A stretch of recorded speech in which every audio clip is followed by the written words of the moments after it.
I'm delighted to be joined by Chris Packham. Chris, great to see you. You will have heard Gordon Brown say there's a path to net zero between now and 2050, that most analysts accept that we're going to need some oil between now and then. So he says it's the right decision to commission this Rosebank field in the North Sea. You disagree, don't you? I disagree significantly.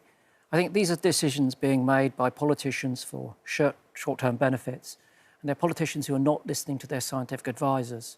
The government's own Climate Change Committee has been, without any ambiguity, very straight about the fact that fossil fuels need to stay in the ground and we need to make a rapid transition towards renewables.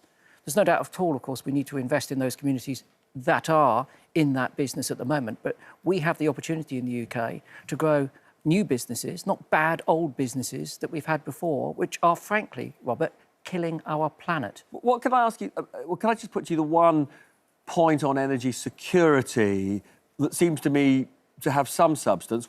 Because we just saw, obviously, Putin invade Ukraine, and that caused a massive energy price shock and, big inflation and really crippling living standards for people. What the owners of Rosebank say is, although most of that oil will be exported, in a crisis it would be available to the UK, and that is good for British economic security. It's quite a gamble, isn't it? Because essentially the vast majority of that oil will belong to a Norwegian company, and what we will make from it will be tax revenue.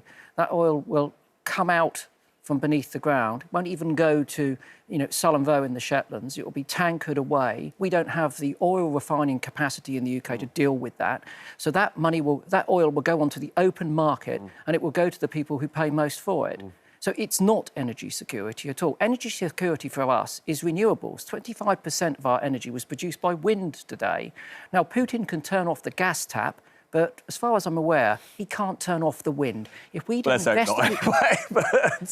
invested in renewables going back some time, not this government or the government before, but when those opportunities were there, we could be world leaders at this point, and we would have that energy security. Well, some would say we're not doing too badly compared to some countries, but I take your point that we haven't got in the round the security that most would say we need. Chris, I've got lots more I want to talk to you about, including about your fascinating documentary. So now, because young people turn out not to want to identify as radicals, perhaps it's not that surprising that just 16% support both the aims and tactics, law-breaking, of Just Stop Oil, though a decisive majority, of course, do want to eliminate the use of fossil fuels. We know that the young, in general, are very concerned about climate change. Now, Chris, having seen what young people are saying about law-breaking, you've done this fascinating documentary saying that you do think that, particularly when it comes to climate change, there is a case for breaking the law. But I just want to ask you in general, because this is a sort of tricky ethical question, when are the situations where you think, what are the kind of issues where you think it's, sort of OK to break the law? Well, those are decisions that we all make as individuals. And what we're balancing here is the value of the law to us, or the ethical decisions that we have to make sure that, in the case of climate, that we get to survive. So if we think that laws are not fit for purpose and they're not leading to a future, which is what these young people are concerned about, then there will be a greater likelihood that they will be more interested in the ethics of the situation, less interested in the law, and therefore probably they'll go on to break the law. And what we investigated in our programme is that if climate protesters in this sense are not being listened to, and they're not being listened to at the moment. We've been protesting vigorously for some considerable time. We've seen this government commission a new coal mine. We've seen it given hundreds of licences to explore for oil and gas, and now for a licence to drill for oil and gas in the North Sea. So you could argue that our protesting isn't working, we're not communicating, we're not being listened to. What happens next? Are you absolutely sure that the reason the government feels it can get away with this is because the law-breaking just alienates the vast majority? Well, it might alienate some of those people, but what you've got to think is that in social change movements, the radical flank, that's 16% of young people, who do go out and perhaps block the streets or go further and break the law, are those which are keeping this issue in the public. Well, we're talking about it. It's keeping it on the media agenda. It gives people like myself the opportunity to educate that public. You know, we're not talking about turning off the taps. Just Stop Oil are talking about a just transition to renewables. That platform is what they wish to establish. I think one of the problems with the contemporary protest is that their methods get media attention, their motives are misunderstood, and the message, critically, is not getting across as well as it could. And that's why we fear the outlook in our programme, that eventually people will take more violent action, and that's what we've seen happen historically. Now, you're protesting tomorrow, I think, in support of a campaign called Restore Nature Now, and it follows on for an RSPB State of the Nature report. Sort of, I mean, tell me what the protest is about, and you know, what is... OK, so this evening the latest State of Nature report was published, and it won't surprise you to know that our nature is in a terrible state.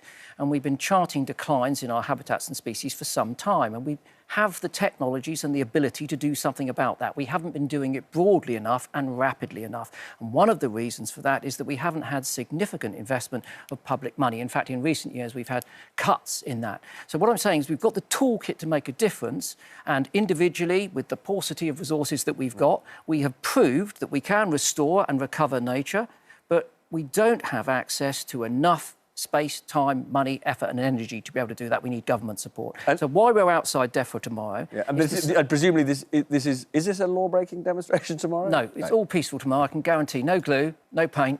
Right, OK.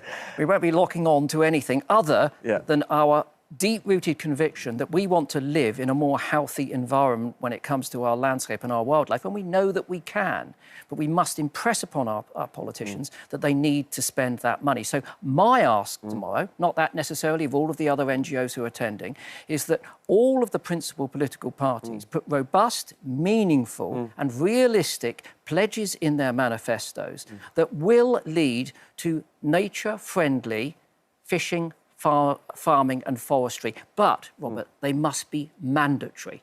We have no more time to wait for farmers, fishermen and foresters to do the right thing. But I just do want to bring in Tobias and Layla. Look, the science shows that human life is at risk as a result of climate change, and indeed, you know, whole species are at risk as a result of climate change. So there must be circumstances, if you know, we're not making enough progress in combating it, when breaking the law is justified. Well, we look at the bigger picture here. You talked about what's happened in Ukraine. We need to keep the lights on. We talked about the cost of living crisis earlier. If we're not able to keep our economy moving in some form of way, then there will be chaos in this country. We have to bear that in mind. What Germany is now doing is actually rekindling its coal-fired power stations because it doesn't get its oil and gas from Russia. That's not a long-term solution. That's going the wrong way. I absolutely agree with Chris, and I think the majority of the country will be absolutely supportive of you. But the bigger picture is that when India, China and the United States are not meeting their commitments as well, I'm not saying we shouldn't be pursuing ours, but there is a bigger picture here that requires us all to lean into this and work out methods to be able to move to the clean energy, which we absolutely need to do. And I think what Tobias is basically saying, we are living in a world of multiple crises, and you sort of have to trade them off at any particular moment. And, you know, if we have to use fossil fuels to keep the lights on... Do you want to trade off the future of your children and your grandchildren? Because that's what our politicians are doing at the moment. They're trading off any hope that they can live in a stable, healthy world. Gutierrez, Secretary-General, our own Climate Change Committee, the IPCC, all of the world's scientists who become government advisors have said, leave the fossil fuels in the ground and transition immediately to use the technologies that we've already got to generate that energy. We don't have time. Libya has flooded. Canada has burned. It's coming home to roost hard and fast. And whilst we're talking about jobs now and security now, there'll be no jobs on a dead planet. We're almost out of time, Layla. I'm sorry I wasn't able to come to you earlier, but is there anything you briefly want to I think there is an economic argument for why we need to be transitioning sooner, faster. And if we don't grab the innovation that lies underneath these renewable energies by the horns now, it's going to be China in particular that's going to benefit. So actually it makes no sense on any level, including the economic level, to not push faster on renewables Let now. me say I can't, unfortunately, we haven't got time, Tobias. Thanks to you, thanks for Layla, and thanks so much, Chris. Lovely to see you all.